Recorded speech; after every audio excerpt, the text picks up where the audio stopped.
And then they came rushing in and said, you've got a bad break high up in your neck. And it's what we call a comminuted fracture. The bone is in a lot of different little pieces. And one of them is very near your carotid artery. And then the doctor said, we have a jet standing by to fly you to Denver if needed. But if the carotid artery has been pierced, just between you and me, you're not going to make it to Denver. I'm JJ Heller. And I'm Dave Heller. And this is Instrumental. In every episode, we explore the instrumental moments that made our guest who they are today. We hope our conversation reminds you that every second matters, because none of us knows which moment will be the one that changes everything. Big love happens in the small moments. Hey, everyone. There's no one left to address. Can you say, hey, everyone, -1? I don't get it. That way I can be like, hey, other guy. The one who was left out. Yeah. That way I have someone to greet. Okay. Wow, Dave. I'm JJ. I'm her husband, Dave. And we're so glad that you're here with us today. We have a fabulous episode for you. We got to talk to none other than Philip Yancey. If you're not familiar with Philip, he is a best-selling author who currently has more than 15 million books in print. I think it's safe to say that he is widely read.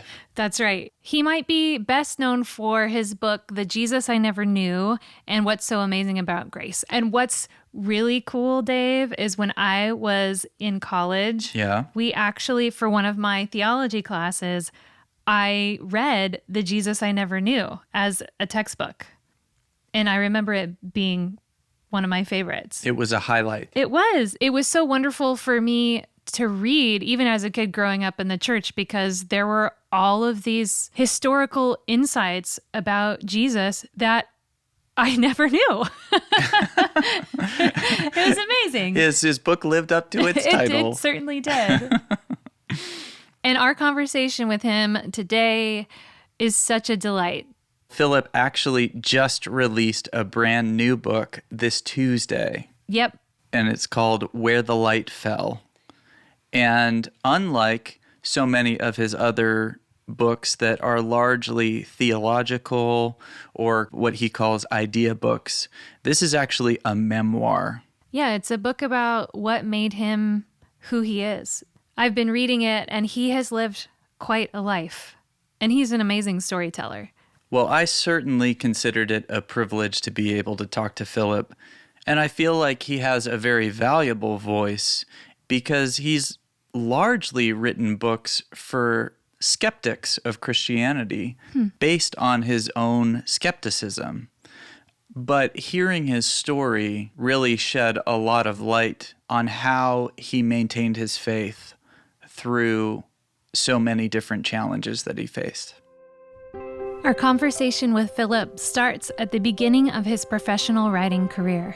Before he wrote his own books, he was a journalist faced with the challenge of understanding his audience and finding his own voice as a writer. Here's Philip.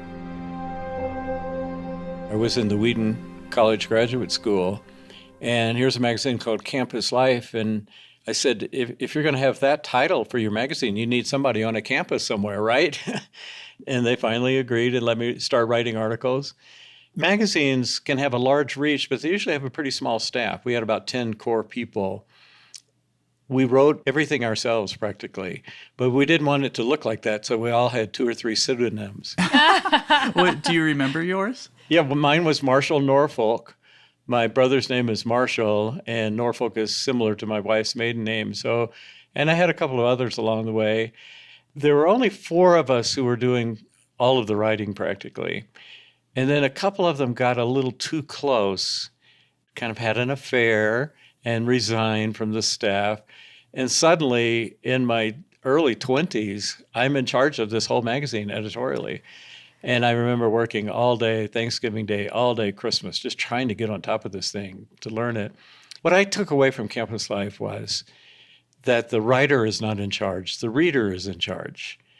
A magazine lives by getting the person to read it and turn the page. And if you can't do that, I don't care how well crafted it is, I don't care how artistic and beautiful it sounds. If people don't read it, your magazine is going to die. We could track the reading, how far into each article they got. We hired these surveys where people would do that, and we learned what worked and what didn't work. Communicating to the reader is the primary thing. And you can do that in a way that has integrity and in a way that tries to be as well crafted as possible. But you have to do it with the reader's interest in mind. Was there a moment where that lesson really came home? When you're starting out, especially I was in grad school, your ideal would be to write for the New Yorker. And I would read the New Yorker cover to cover, every word, every issue. Wouldn't that be great to be in the New Yorker? One of the first articles I wrote was a tragic story about a man who was attacked by a grizzly bear. His girlfriend was the one attacked. They were walking together, and she happened to walk between a mother and her two cubs. She didn't know they were there, and the mother just charged her. And this, I think it was 16 years old kid, jumps on the back of the grizzly bear, stabs it in the back of the neck, and the grizzly turns her jaw around and breaks his arm in the process. They're that powerful. Then she turns around and grabs him and rips his face off. He rolls down a cliff. She gnaws on him a while and then leaves him apparently for dead.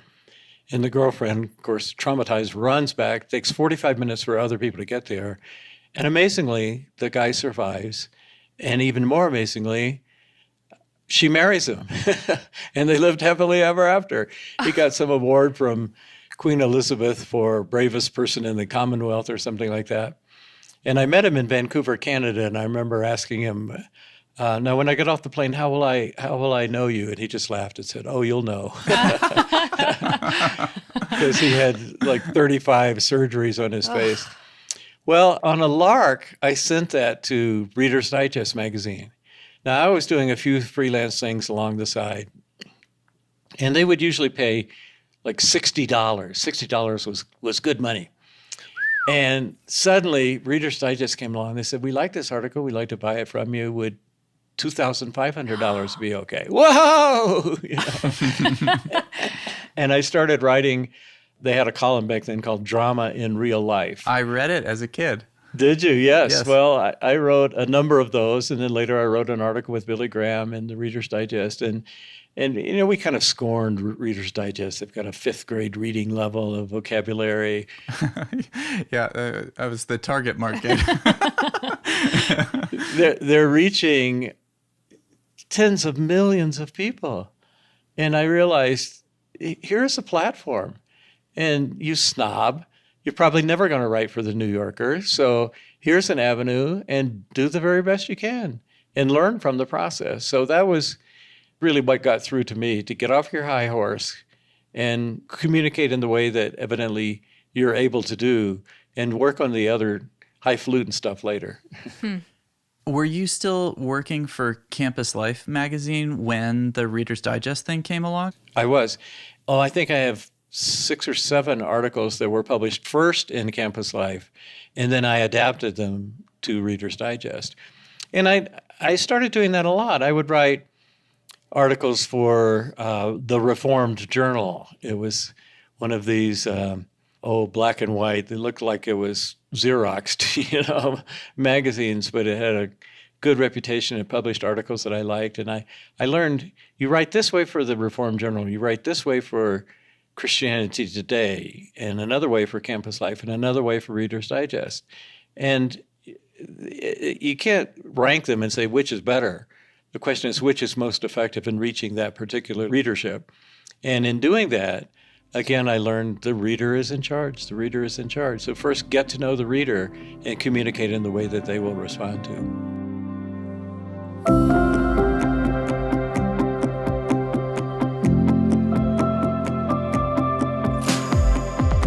Did you have a mentor during that time who was helping you learn those lessons, or were you just figuring this out on your own?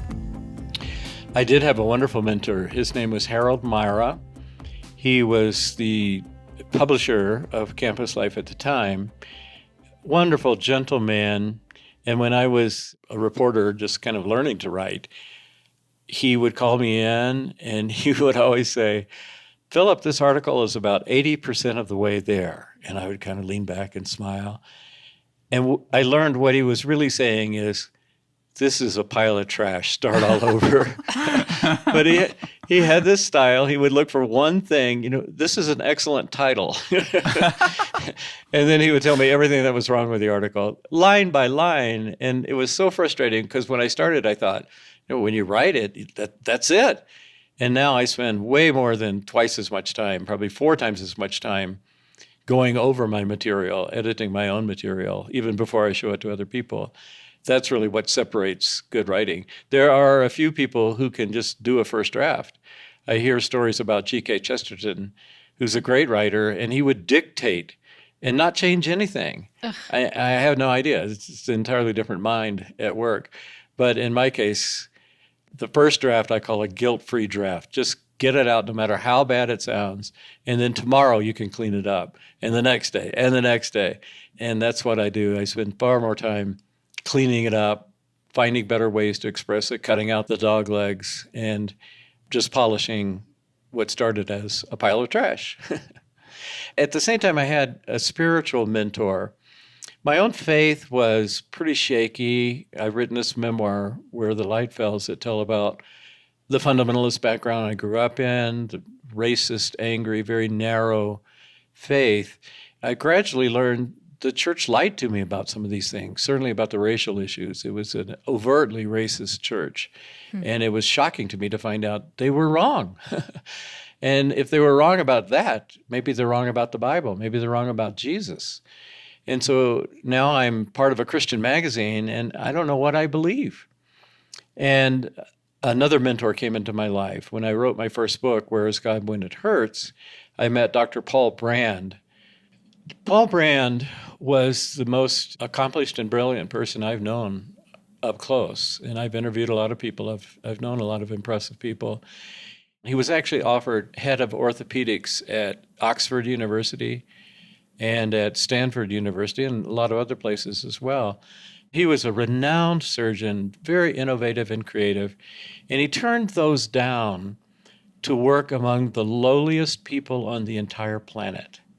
I guarantee you will not find anybody lower on the social scale than somebody in the untouchable caste in India who has leprosy. That is as low as it goes. The caste system, the untouchables, now called Dalits. People won't even let a Dalit cast a shadow on them in case they'll be polluted. And then when they have leprosy, they're kicked out of their own little miserable huts and forced to, in some cases, wear a bell around their neck and live out in the rocks, and maybe somebody will slop some food over to them every few days or so. Dr. Brand turned down those prestigious appointments to deal with those people. The one statement that Jesus made that's repeated more often in the Gospels than any other 6 different times goes like this. I'm paraphrasing here, but you don't find your life by getting more. That's the American way. You actually find your life by losing it, by giving it away in service to others. And when you do that, paradoxically, you find your life. And of course, Jesus showed us that, didn't he? The people he went around were not the power structure. They weren't the rich people. It was the poor. It was the lowly, the outcast. And he literally gave away his life and found the salvation of the world in exchange. And here was Dr. Brand, this brilliant surgeon who could have had anything. If he had stayed in a well-equipped laboratory, could have won the Nobel Prize. I mean, he was that kind of person. And yet, when I looked at him and got to know him up close, not once did he ever communicate, oh, what a sacrificial thing I'm doing. He was finding joy in service. Jesus' formula turned out to be true. He was as grateful and joy-filled and fully alive person as I've known. He knew the name of every bird and every animal and every tree, and he was just fully immersed in the world and fully humble and grateful. It really only takes one person that shows you how healthy faith can work to convince you. I'd seen a lot of people who were made smaller by their faith, who were shrunken. But Jesus said, no, I came to give you abundant life, life to the full. I came to set you free. And the people I had grown up among didn't seem very free, and they didn't seem very abundant. But I found one person who was, and it convinced me maybe Jesus was right. We were so different. I was a kind of a wild-haired semi-hippie, and he was a British reserved surgeon in his 60s. But we hit it off together, and I ended up writing 3 different books with him, followed him around the world because he had lived in India for most of his life, and to England and to other places. And it allowed me to write about somebody that I could write about with complete confidence. I could write about my own faith with confidence at that time. It was still forming. But I knew that he was the real deal. He was the authentic person. And I could write through his eyes, through his soul, really. He died ultimately in 2003. And I remember speaking at his funeral and saying, we had an unusual exchange, Dr. Brand and I. I gave words to his faith, but he gave faith to my words in the very process of doing that. I grew up without a father. My father died when I was 1 year old. And between those 2 people, Harold Myra and Dr. Paul Brand, I had 2 of the best fathers you can imagine.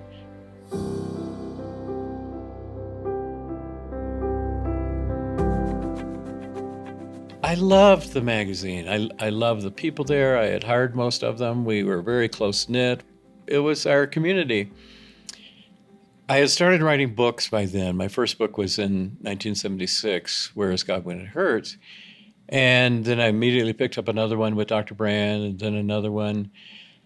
I was working all the time. I would get up on Saturday morning, bicycle to a local pancake house and write on yellow legal pads. That's how I wrote my first books, with the noise going on around me. But then I would turn the manuscript in and say, oh man, if I just had another 6 months to work on that, I could make it into a really good book. And that hunger to write well overcame my love for what I was doing.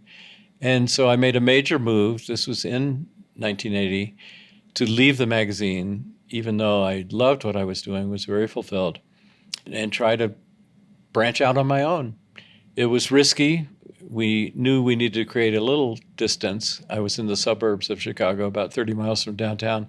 So we moved right downtown, which seemed like a different universe. And we assumed we'd be raped and robbed every other day. Actually, none of that happened. And it was a time when yuppies were rediscovering the city. Before then, cities were places to avoid. Suddenly, they became hot properties. It was great. We lived right off the lake, so I jogged along Lake Michigan through the Lincoln Park Zoo every day. We went to every new movie that came out in the art houses, tried out restaurants, went to Chicago Symphony concerts. It was 13 years of exploring civilization, I guess. Just the 2 of us. We've been married 51 years. We had our 50th anniversary at the height of the COVID. Oh. So we couldn't go anywhere fun. You had a vacation to your living room. I know. Forget the river cruise in Europe. We spent one night in Steamboat Springs. That was our 50th anniversary. Yeah, my wife is very different. I'm an introvert. I'm quite happy just sitting in a room full of books, avoiding phone calls, playing with words all day, every day. She's a flaming extrovert. She's a social worker. And we joke about, she lives life, and I write about it. I kind of piggyback on her life, because she would come home with these amazing stories of homeless people that she got to know and helping a family and all that's involved in that. After telling me these stories, she'd say, well, tell me about your day. And this tension would seize me, and I would say, well, let's see, the only thing that really happened, the mailman came at around noon. Oh, yeah, I found this one really good adverb at 2:30. And that was it. That was the most exciting thing that happened all day. And that kind of encapsulates our differences in calling and personality. I was doing my 3 major books with Dr. Paul Brand. And at the same time, I started this long-term, about a 3-year project called the Student Bible. We believed the Bible was important, but it was really hard to get kids to read the Bible. It's a big, imposing book. And we did all these surveys and found out that young people have great respect for the Bible, and almost too much. They kind of think it's a magic book, but they need a can opener to open the can to show them where to start and how to put it together and how it makes sense. There are great study Bibles out there that tell you where Lower Galatia and where Upper Galatia is, but most newcomers to the Bible don't really care about Galatia. They just want to know, how do I make sense of this? And why is there all this killing in the Old Testament? And were there two angels or one at the resurrection? Questions like that, kind of basic questions. So we did a beginner study Bible called the Student Bible. And it was great for me because for 3 years, I meticulously made my way through the Bible, every verse, every word, and learned principles that affected everything else I would write down the road. What's an example of that? I guess the biggest example was I got the complete story. You have to really work at the Bible to get the complete story because it's put together in kind of an odd way. There's 66 books by several dozen authors. It's not necessarily arranged chronologically. Some of it is, some of it is not. We need guides. Fortunately, there are a lot of them out there. And my job was to go to those people who could really help me and then to simplify it and kind of boil it down.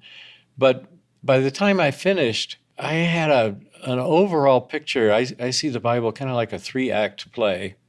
The first act is about God the Father, this creator of the universe, this scary kind of smoke and fire, unapproachable deity. And then that God, that huge God, became so small, became a baby inside a woman, a fetus, and had to learn to walk and had to learn to talk. God, that God of the universe, became that small, so vulnerable that you could argue with him, you could slap him in the face, you could crucify him. And that's quite a leap. But maybe even the next leap was larger when Jesus said, I'm going away and I'm turning it over to you, because the best way to express love is person to person.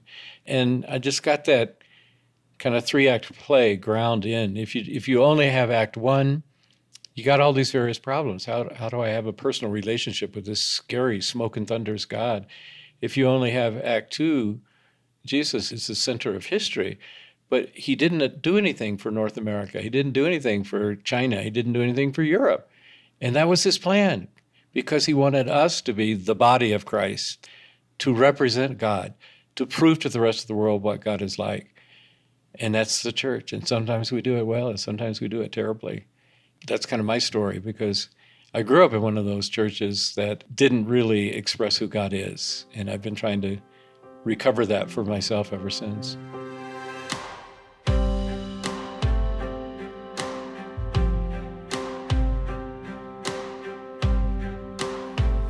So did all of this experience, kind of processing that, end up becoming the proving ground for the Jesus I Never Knew and What's So Amazing About Grace? If you go back over my books, you can kind of see where I was. I think of it as one of these spirals that keeps going closer and closer in. I started out on the margins. So my first book was Where is God When It Hurts?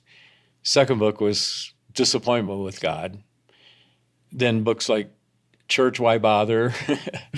And you can tell where I am. I'm out in the margins, just kind of circling around. Am I going to buy into this thing or not? And then finally, I decided I need to just dive in right there and explore what I should keep and what I should discard. I think we all do that in a way. When you're a kid, you believe everything the adults tell you. And then later you realize, wait a minute, some of this stuff is wrong. And you go through this process of sorting through what's worth keeping. And I get to do that in my writing in public. I don't do it for the public. I do it for myself. But other people evidently have some of the same issues, so some of them buy my books. And then later, I got to the place, okay, Jesus is not the Mr. Kangaroo figure you thought growing up. So who is he? The Jesus I never knew. And then what's so amazing about grace? I remember as I had it in a package, in those days you would actually mail it in a package rather than send it by email. I said to my wife, this is probably the last book I'll write for the Christian market, because It's got a whole chapter in there on Bill Clinton, who's not evangelicals' favorite president. It's got a whole chapter on my friendship with Mel White, who is just declaring himself openly gay. But that's where grace is put to the test. And that probably is my best-selling book so far. So I feel like I'm taking a leap every time I put myself out there. But again and again, I find I'm not the radical one. Jesus is the radical one. And if I can just present Jesus, he's pretty shocking. I've tried to write parables. They're very hard to do. If you could write one or two lasting parables, that's quite an accomplishment. And Jesus spun off, 36 of them or so, just one after another. Somebody would say, how do I love my neighbor? Well, let me tell you a story. He tells the story of the Good Samaritan. It's just amazing. He didn't at the end say, now the moral is, he just let the story out there like a seed, let it sprout, mull it over, think it over, and maybe you'll figure it out. Jesus is a disturbing, unsettling character. It's the people who think they have it all together who are most upset by him. The people who were falling apart were the ones who were attracted to him. That's not the way church usually comes across. Church is often perceived by others as, oh, those are those do-gooders, those are those holier than thou kind of people. And we know we're the opposite. We're not comparing ourselves to other people. It's less holy than thou, pointing to God. And it's only by grace that any of us are forgiven. If I do that and ground it in the Gospels, grounded in Scripture, it's up to the Spirit and the individual reader where they take that. I just try to make it as authentic and as gospel-oriented as possible.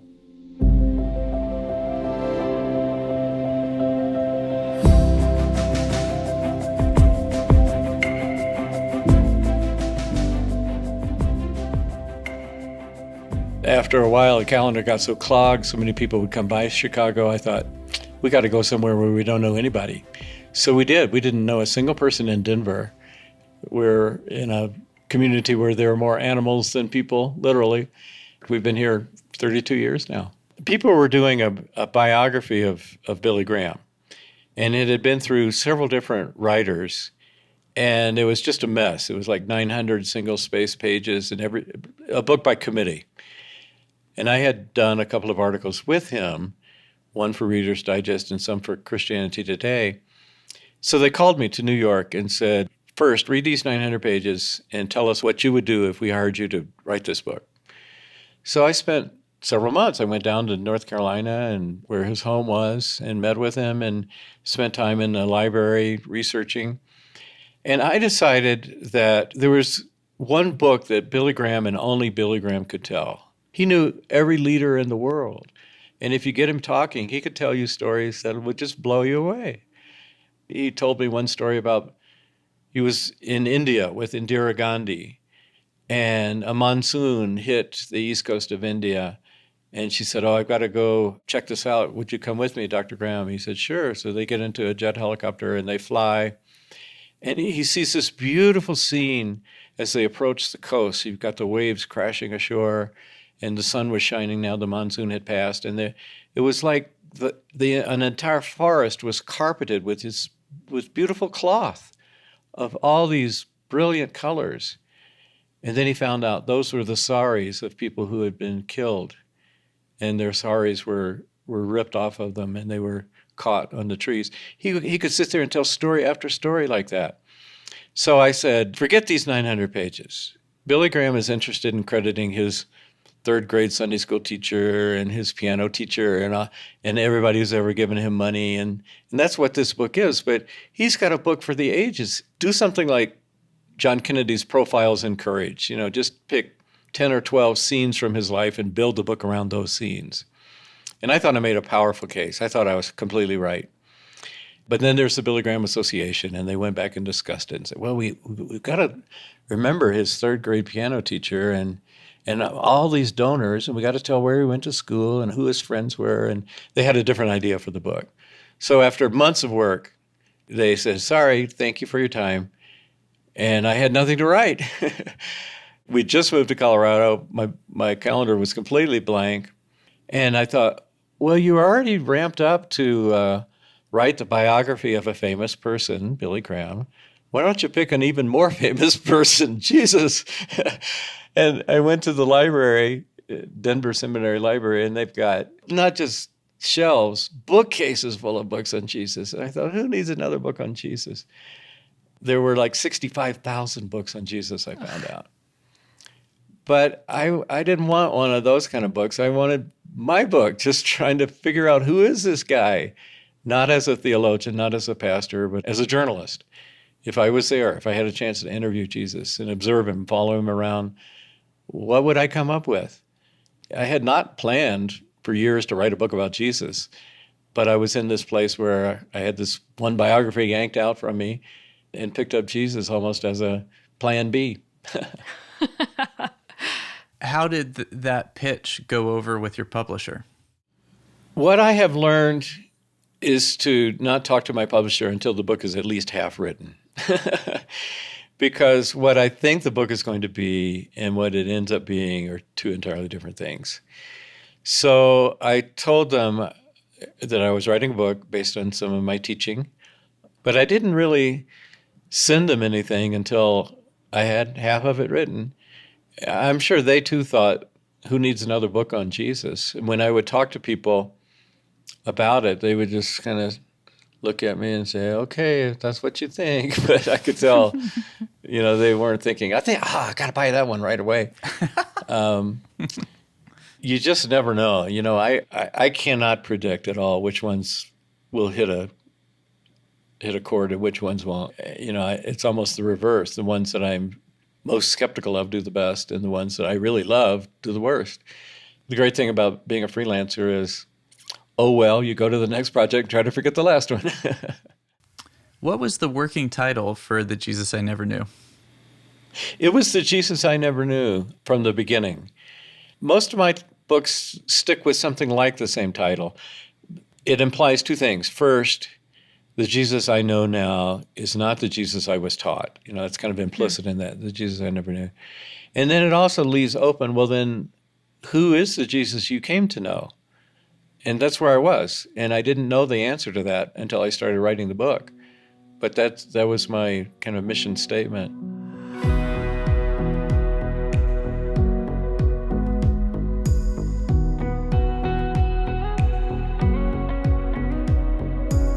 What's Amazing About Grace was a little bit different. At first, the title that I had, the actual working title, was What's So Amazing About Grace and Why Don't Christians Show More of It? And I was kind of known for sassy titles, and the publisher was trying to be very diplomatic, but they said, Philip, that's a lot of words to get on the spine of a book. I said, well, you're right there, because when you just see the spine in a bookstore, you can see the whole title, and that wouldn't fly. And then they said the other thing is about half of Christian books are given as gifts. And if you got a book, say, why don't Christians show more of it? That's kind of in your face. You might not want to give that to somebody who needs it. Okay. So I changed it to What's So Amazing About Grace.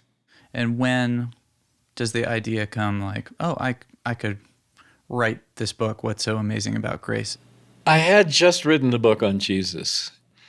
And I guess the whole time in the back of my mind, I'm thinking, but how does that translate over to the United States of America in a new century that's just about to take place, the 21st century? How should our church be different? How would Jesus feel if he walked into my church? That raises a whole new set of questions. I like to say when I have a question, I write a book about it. Not because I know the answer, but because I don't, because it gives me a chance to go to people who can help and to go to the Bible and go to libraries and try to figure it out, wrestle with it. I started doing a little exercise where if I'm sitting next to a stranger and start to have a little bit of a conversation, what do you do? I work for IBM. Oh, really? How are they doing these days? Well, they're doing great. It was a little rough changing off from hardware to software, but we've made it. What do you do? Well, I'm a writer. What kind of books do you write? Well, I write books about faith. And actually, I have a question for you. What's that? When I say evangelical Christian, what is the first word that comes to mind? And they almost always said a word with anti in it, anti-gay, anti-science, anti-sex, anti-black or race. That was the beginning of the religious division in this country, I think. Culture wars were much in the news, and Jerry Falwell was touting the moral majority, which implies we've got it, you don't. I heard somebody the other day say, we Christians used to be the home team. Now we're the visiting team. Culture is changing around us, and it's changed a lot even since those days, for sure. But the gay issue was huge. I had this close friendship with Mel White, one of my 4 or 5 closest friends. How did you meet Mel? I met him at a Youth for Christ convention. Mel was on the circuit. He was a pastor of a Covenant church in Pasadena. He was a seminary professor at Fuller. He was as good a communicator as I've ever heard. He played music. He showed video clips. Nobody was doing that back then. And he was just powerful. And I just went out of my way to befriend him, to try to learn from him. We became very good friends, and he would stop off in Chicago. He had some work going on in Grand Rapids, and he would usually come to Chicago, spend a night or a couple nights with us, and we could hear his typewriter keys all night long because he was manic. He would just stay up all night preparing his presentation for the next morning or something. And then one day, after we'd known him for years, knew him and his wife and had done things together, he pulled me aside and said, "Let me tell you my real life story." And he's been very public about that, how from teenagehood on, he knew he was gay, and he married to try to cure himself. He went through reparative therapy. He wrote books with Pat Robertson and Jerry Falwell and Billy Graham and Dianne Feinstein and Cory Aquino. This is a crazy list of people, probably because he was afraid of his own voice. So he kept finding other people's voices that he could write. And when he finally came clean about his past, shall we say, he did not get the most gracious response. And when I heard how he was treated, that was important for me, and that's why there is a full chapter about him, because the way evangelicals treat the other is something that we really need to work on. We haven't done very well. You can disagree with someone. You can think they're profoundly wrong. You can think they're even morally wrong. But, I go back to Jesus. How difficult it must have been for him to be on earth around ordinary people, good people. Yet the very best of us fall so short of what God had in mind in creating the human race in the first place, and how offensive that must have been to Jesus. And yet the most offensive people to us were the most attracted to Jesus. The adulteress who's about to be stoned, and it's the one who admits their need. Somehow it seemed to me that we in the evangelical realm had become more interested in moralism, being good, than in grace. I learned that in the city because you meet people who are very needy. You meet people who are addicted. I've told the story about my church. We had an AA group that met in the basement. There's the upstairs church and the downstairs church. In the upstairs church, we're all kind of dressing nicely and trying to come across, "How are you today?" "Oh, just fine. How are you?" Actually, I knew they weren't fine. I knew their marriage was falling apart. I knew their kids were on drugs. But in church, we try to put on a good face. You try that in the downstairs church, AA, you won't get past the first sentence. They can spot a fake a mile away. And it's based on honesty, vulnerability, and need. I need you. I need a higher power. That's the culture in which grace thrives, in which it grows. And we need that back in the upstairs church. Their ideals are fine, but you can have the greatest ideals in the world, as the Pharisees did, the most righteous and law-abiding people there were in Israel. And yet they're the group that Jesus was harshest on because they missed the whole point.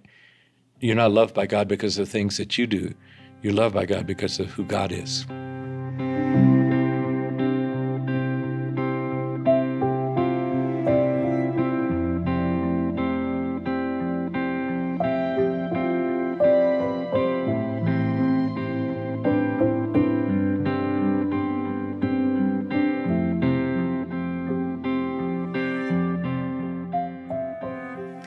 What did Mel say when you told him that you had written a chapter about him in your book?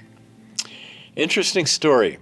Mel, again, is one of my best friends, and with fear and trembling, I sent this chapter to him.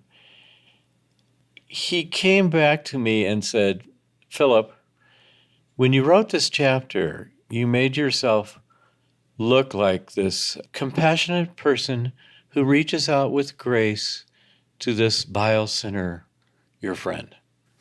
I mean, he's exaggerating. But he went on to say, can you imagine the grace it takes me to be your friend? You're on the staff of Christianity Today, that magazine, and he started quoting things that they had written about gay people. They see me as the enemy. They see me as a pervert. They lobby against LGBTQ rights. You're still on that masthead of that magazine. And I have to explain that to my friends. Grace works two ways, my friend. And that was such an important lesson. I went back and edited the chapter with that in mind because he was right.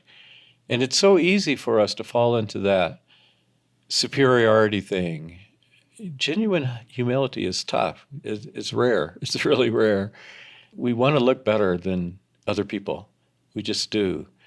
And I had done that in this chapter. Well, one of the things he pointed me to was C. Everett Koop. He knew C. Everett Koop. He was the Surgeon General of the United States. In his day, he was a towering figure. This was back in the Ronald Reagan administration. I know some of your listeners don't know either of those names, but they were big in the times. And C. Everett Koop was pretty rigid about it in his beliefs. He believed homosexual behavior was wrong, just flat out wrong, immoral, and would quote the 5 or 6 Bible verses that you can take to mean that. And yet, as Surgeon General of the United States, he started visiting AIDS clinics. And I interviewed him, and I remember him saying to me, he said, Philip, my job is to keep people alive. And there was no more vulnerable group in the world. They were like little kittens, barely alive. And I would fight the administration as hard as I could to get the resources they need. And he went against the president, and he went against the administration and started a massive campaign to solve the AIDS problem and to minister to those who had AIDS. He became a hero to the gay community, even though he always thought that what they were doing, their behavior was wrong. But he said, in the same way, if somebody comes into my office who's 300 pounds and drinks too much and smokes cigarettes, I can't say, I'm not going to help you. My job as a doctor is to reach out to them. It showed a model of how you can love someone even though you profoundly disagree with them, even on moral issues. Mel he would invite C. Everett Koop to some of these gay conventions, and he would call homosexual behavior sodomy. He would call them sodomites to their face, and yet they're chanting his name because he's showing them love. He's showing them compassion and care, even though he disagreed with them. I heard a statement from a person who said, Christians can get very angry about people who sin differently than they do. Isn't that the truth? Yeah. And I learned an important lesson from Henry Nouwen, and this also happened as the AIDS crisis was going on. He went out to San Francisco and he said, I'm a priest. My job is I listen to people's stories. It's called confession. And I would go up and down the beds. These guys were all dying at that time. There was no cure. They're all dying. And I would just say, I'm a priest. I listen to people's stories. Would you feel comfortable telling your story to me? And some of them would just spit on him and say, the church, get out of here. And others would tell their stories. And he said, I went away. They were dying for love, literally dying. That's how they got infected, in their manic search for love. And then at the end of the time, he said, my prayers changed after that time in San Francisco. I no longer prayed for those ungodly people or those mistaken people, or I started praying for thirsty people. So when I see somebody who's being greedy or arrogant or whatever, my first instinct is to judge them. And now I pray, God, help me to see that person as a thirsty person, like the woman at the well. And Jesus said, you're drinking the wrong water. you're never going to get satiated by drinking this water. There's only one water that will satisfy you, and that's my living water, and I offer it to you free of charge.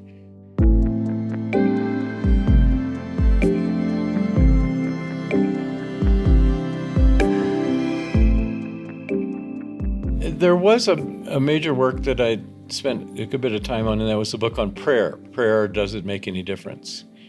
Actually, I was on a book tour for that book in a neighboring state, Los Alamos, New Mexico. I was driving back. It was early one Sunday morning. I was a little sleepy, so I deliberately took one of those very thin-lined highways on the map. February, there was ice on the road, hit a patch of ice, and suddenly, boom, my car is rolling. It went over and over 5 different times down a cliff and landed upright, fortunately. And I was staggering around. My shoulder hurt, my back hurt. I didn't know what else was going on, but I'm still alive. It didn't feel like I had any broken arms or legs. And was picking up things that were strewn all over the highway, my cell phone, skis, a fruit basket that they gave me at the church, and things like that. I remember thinking, this road is really remote. It's early on Sunday morning. It could be a long time before anybody comes along here. But within 5 minutes, a car appeared. It was a Mormon missionary starting a church in a little nearby community. And then another car appeared, and that was his colleague, who happened to be the head of emergency for the entire county. He stabilized me, made me sit down, grabbed my neck, held my head in his hand for 45 minutes until an ambulance came. And then we went to a hospital, a little clinic, wasn't a hospital. They did have a CT CAT scan machine, but they didn't have a radiologist. So they contracted to Australia, and I lay there for almost an hour. First, they had to send the film to Australia by modem, slow-speed modem, and then they had to wait for a diagnosis. In the meantime, I'm just lying there. When are they going to let me up? Let me up. And at first, they weren't that concerned because I'm walking and, talking and conscious. And then they came rushing in and said, you've got a bad break high up in your neck, and it's what we call a comminuted fracture. The bone is in a lot of different little pieces. And one of them is very near your carotid artery. And then the doctor said, we have a jet standing by to fly you to Denver if needed. But if the carotid artery has been pierced, just between you and me, you're not going to make it to Denver. Ugh.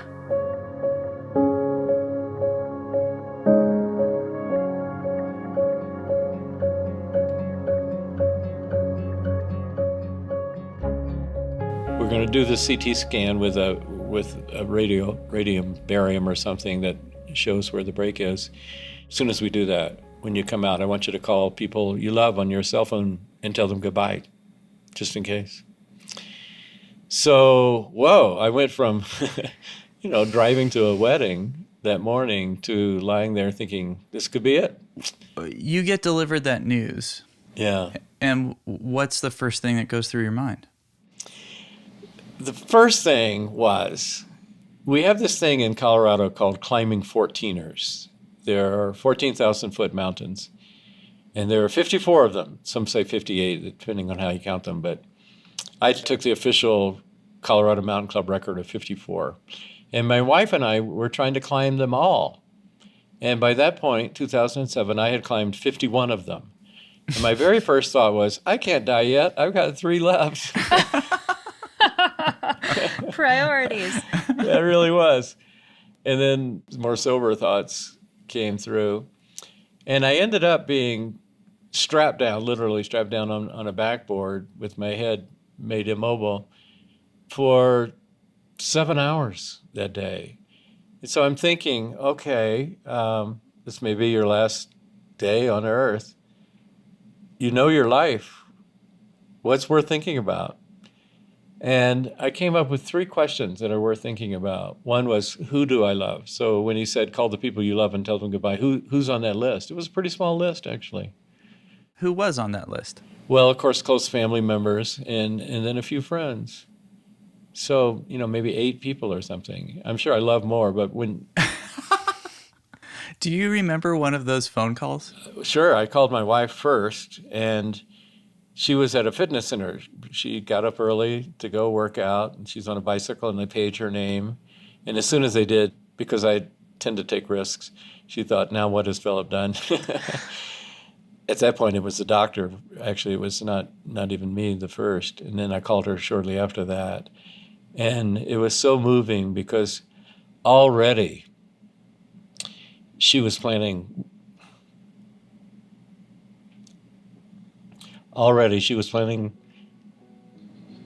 the wheelchair ramp, assuming she'd be stuck with a paraplegic the rest of her life.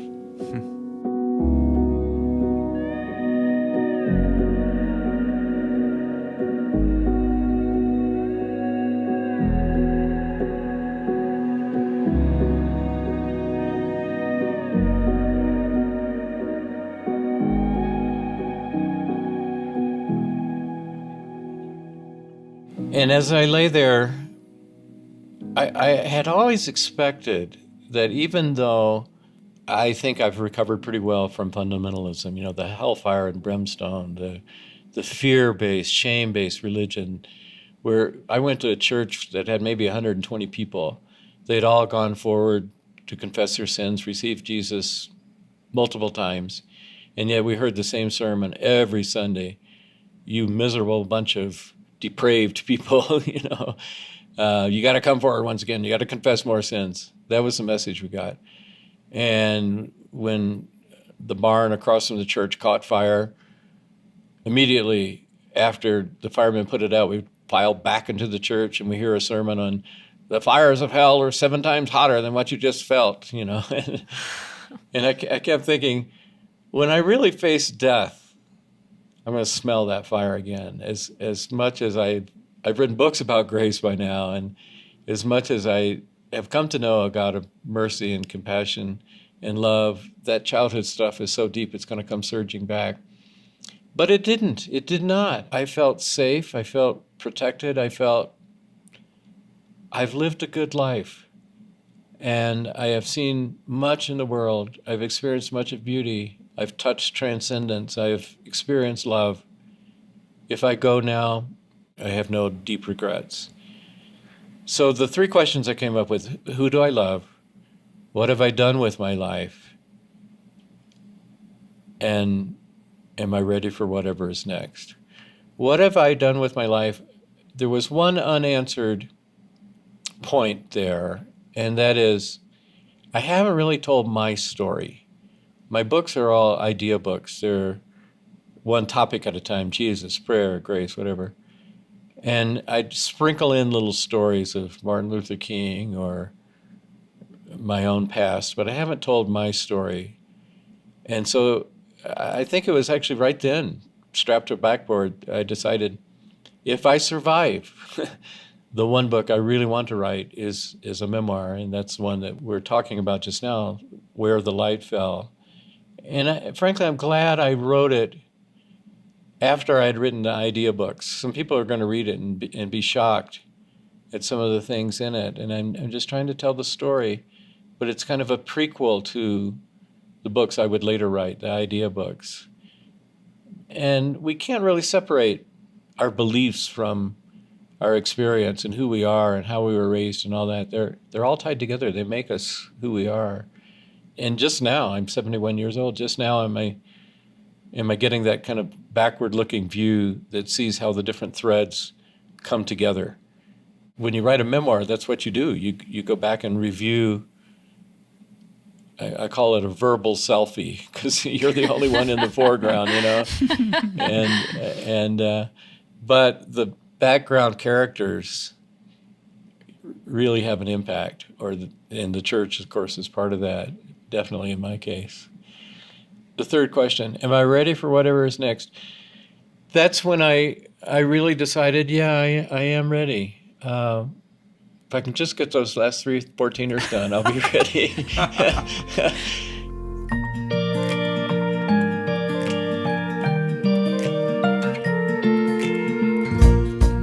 I take it the surgery went well?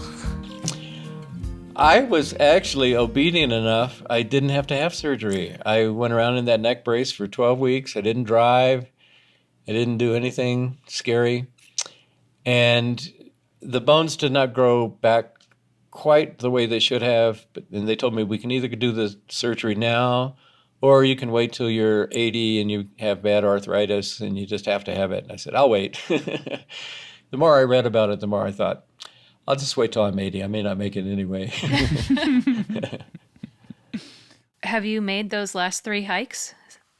Before that year was out. Okay. Yeah, funny thing, a person who lives here in Colorado had heard about my accident through a friend in my church. He happens to be the trainer who led the first blind person to climb Mount Everest. Wow. His name is Eric.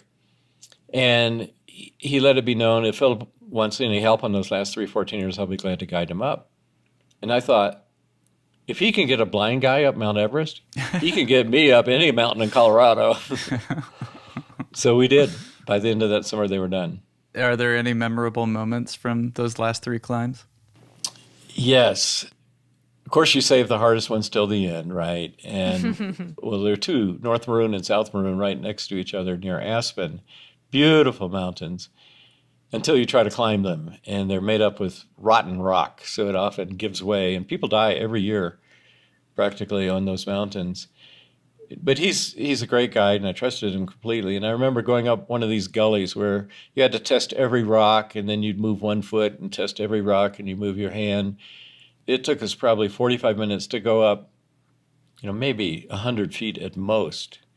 And the whole time there was a little family of 5 mountain goats right behind us. And they would kind of just walk behind us looking up at us, very curious. And then when we got to the top, they decided to join us.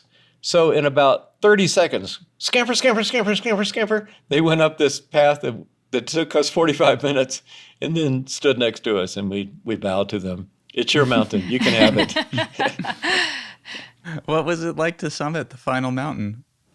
The great thing about climbing mountains is that you know when you get to the top. It's just there. You've accomplished that goal. So many things we do in life. If you're playing a sport, even if you shoot 73 in golf, you want to shoot a 72 next time. So you come back with mixed feelings. When you climb a mountain, when you make it to the top, you did it. You did it. So it is that great feeling. My wife and I had different goals in the whole saga because it, went over 13, 14 years, I suppose, when we were climbing. My goal was always to get to the top and check my name off. They have a canister up there and you can check your name off. And her goal was to identify at least 25 different species of wildflowers on the way up. And if she got to the top, fine, but if she didn't, that's fine too. But she's pretty tough, so she eventually did make it all 54. So, wow. You and Janet celebrated your 50th anniversary correct. Last year. Is there something, it's just sort of like summiting a mountain, that you have these round numbers at the ends of these decades, these spans of time, where it's sort of like, we made it, here's 50, right? Did you have any kind of moments of reflection when that anniversary finally came around? There are a lot of parallels. Most people you say, oh, you climb a mountain, wow, that must be this dramatic thing. Most of it, like 95% of it at least, is putting one foot in front of the other, one foot in front of the other. And occasionally, either something profoundly good happens, you see this mountain goat right next to you, or something profoundly scary happens, a crisis. In climbing, you will encounter both of those. Either somebody lets loose a rock ahead of you, or there's a waterfall that's now frozen. How are you going to get around it? You reach these crisis things. What are you going to do about it? And you want to turn back. There are a lot of times when you want to turn back, especially when weather moves in. You should turn back. When it starts lightning and you're on a mountain, you're the biggest thing there. You're the target. Might as well paint a bullseye on your back. But so much of marriage is like that. Most of it is just putting one foot in front of the other. And you're not walking alone, so you have to negotiate and compromise and both change. And there are those peak moments. But things that are easy don't help you grow. Things that are hard give you the opportunity for growth. Not everybody does it, but they give you that opportunity. And I would say we have a fairly hard marriage just because we're very different. And yet we're equally stubborn and equally goal-oriented in different ways. But most of it is just being kind, looking for things to complement, and putting one step in front of another.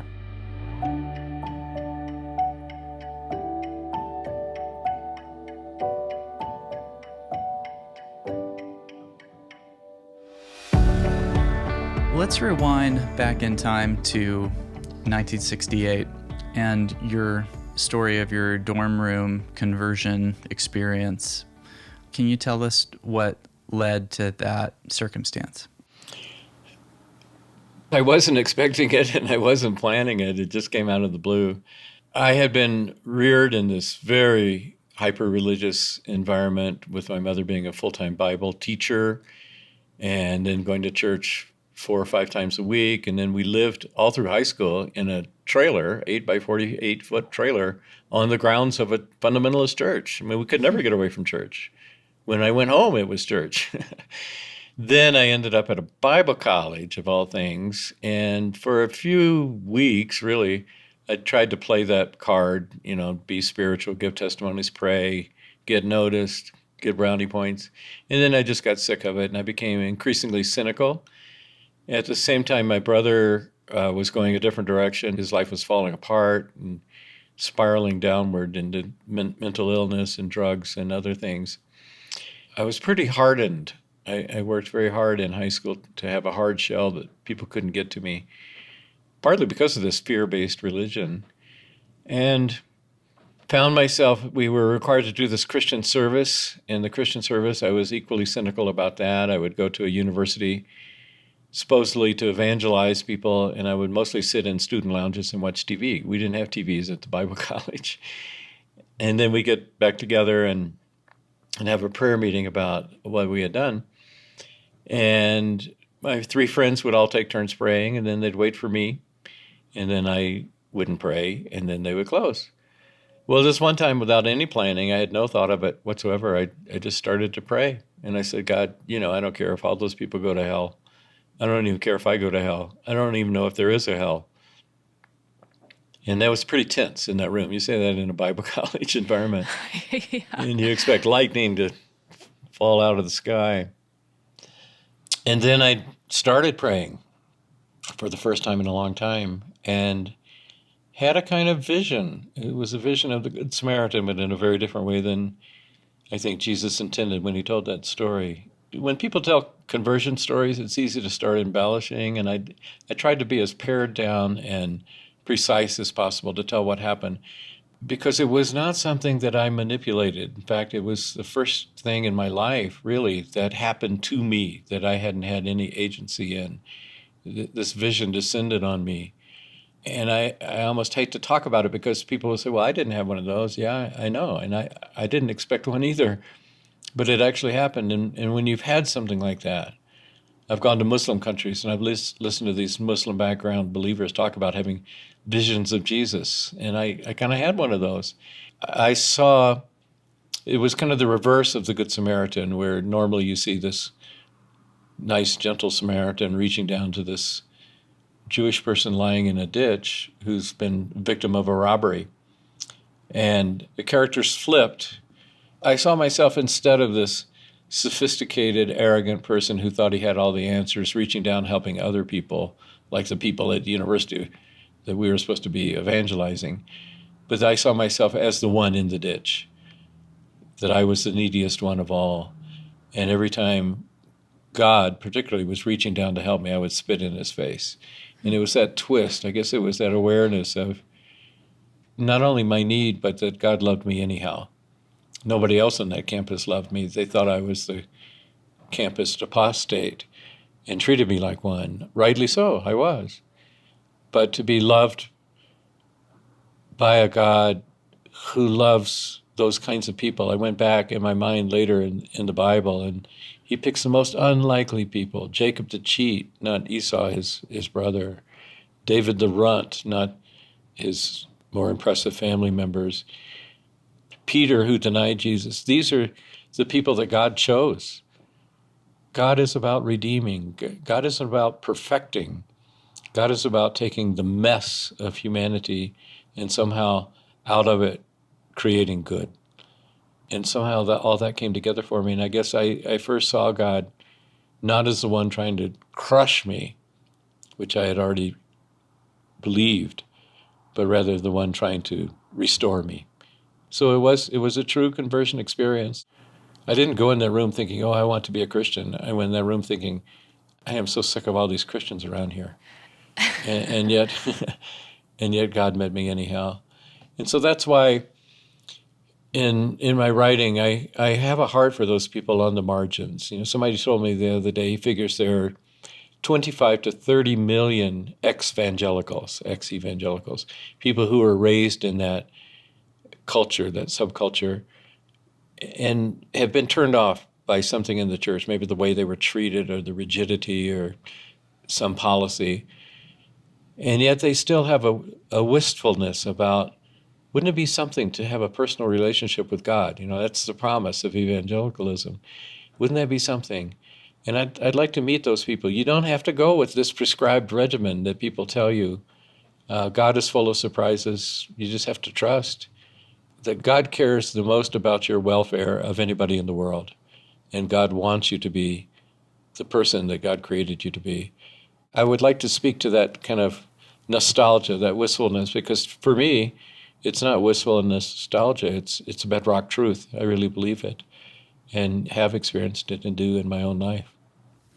Have you ever had another kind of mystical experience like that in your life? No. I think I'm lucky to have one. And it was enough. I mean, it changed everything. It was the hinge moment of my life.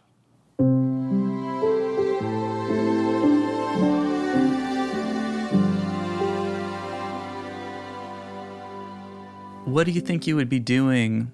Who do you think you would be if you never encountered that mystical experience? Well, when you write a memoir, you spend all of your time thinking about the threads that lead you to who you were, which is different than what if you start pulling out those threads.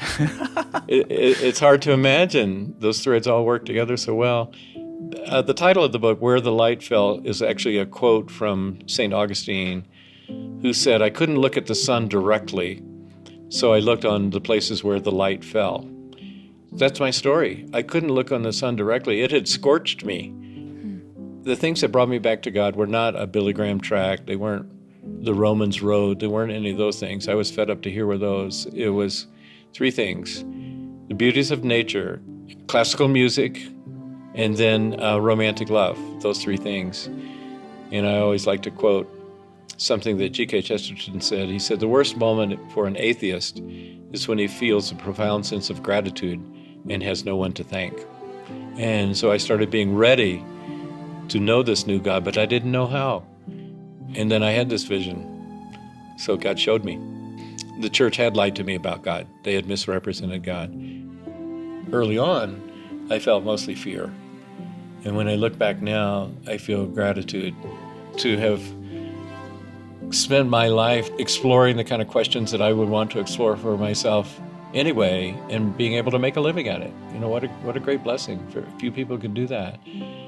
We all have these questions, and a lot of people go to church and they only think about them a couple hours a week. You know, I get to explore them all day, every day. It is a gift. It's been a great ride.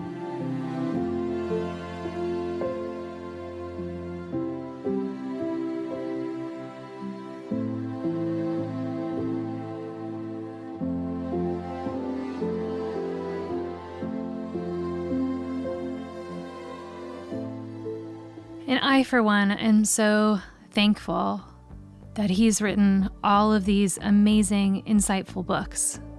When I read them now, I'm just going to picture his voice Narrating to you. Yeah, I mean, it's just like, it's so soothing and gentle. I think he has a way of challenging people's beliefs while also maintaining a spirit of gentleness. And that's something I really appreciate about him. You can find out more about Philip and his brand new book, Where the Light Fell, at philipyancey.com. That's philipyancey.com. This episode of Instrumental was produced by me, JJ Heller. And me, Dave Heller. Our theme music is my song, Big Love, Small Moments, that I helped write. You can always listen to JJ's songs by telling your smart speaker to play music by JJ Heller. We'll be back next week with another episode of Instrumental, so be sure to subscribe wherever you listen to podcasts.